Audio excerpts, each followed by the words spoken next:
Well, my dad contacted the police and he reported me as have lost connection with the family, and he just wanted to make sure that everything is alright with me.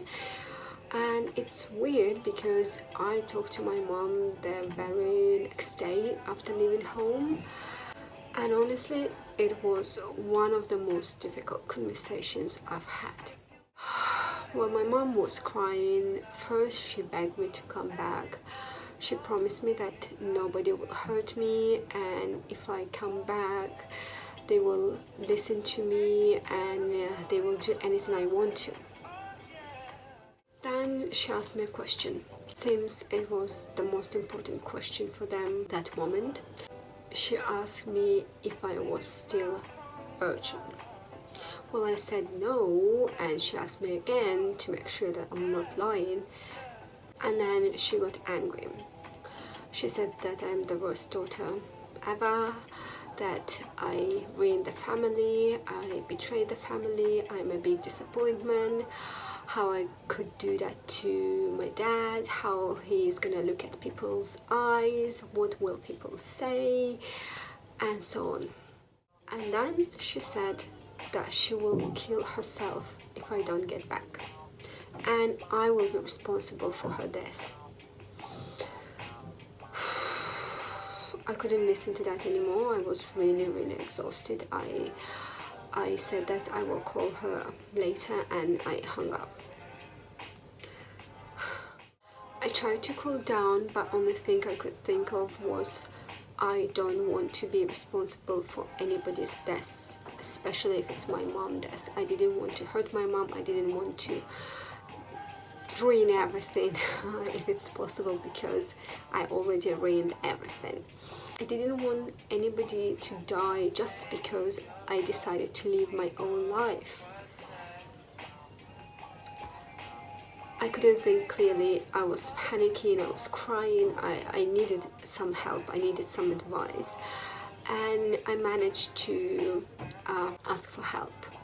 I posted a post on feminist group asking for help, explaining my situation, and thank God there were lots of supportive ladies, and they explained me the situation. They asked me to cool down and do not do anything, and they said that it's called mental and emotional abuse, and my mom is not gonna do anything to herself, and it is me who is in real danger if I go back. Well, meanwhile, my dad tried to find me through my friends. He went to university and he asked for my university friends' contacts, and they gave my friends' contacts to them, which is illegal, but they did. And he was disturbing them all the day long and calling all of them, asking about my location, and thank God they were on my side. They didn't say anything. On the other side, the police was contacting me and messaging me on VK. It's Vkontakte, which is like Facebook but Russian.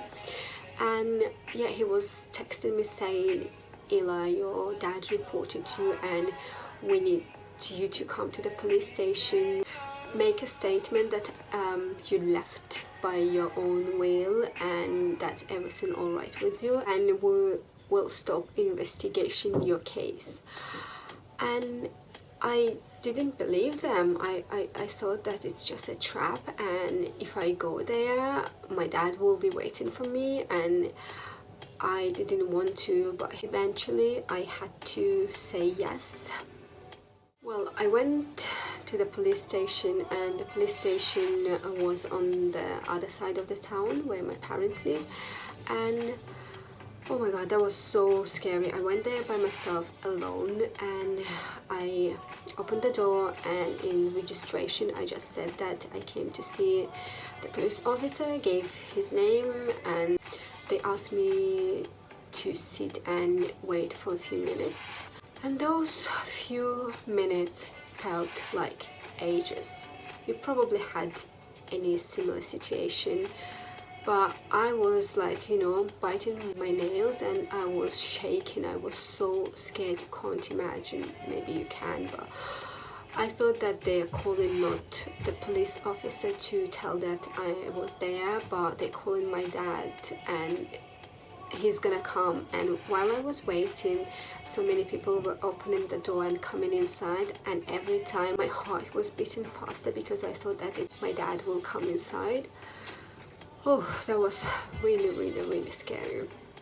Well, a few minutes later they told me that he's ready waiting for me, and I went upstairs. The police officer asked me a few questions. I answered them, and he was writing down my answers, and he asked me to sign the paper, and then he said that my dad won't believe that I really was there. He asked me to take my picture. Well, I had to say yes, so he took my picture and I left. A few weeks later, I got a message from my brother saying that I don't have a family anymore, that they erased me from the family, and that I need to change my surname. It doesn't belong to me anymore. So they gave up. They stopped chasing me down. And honestly, I felt released.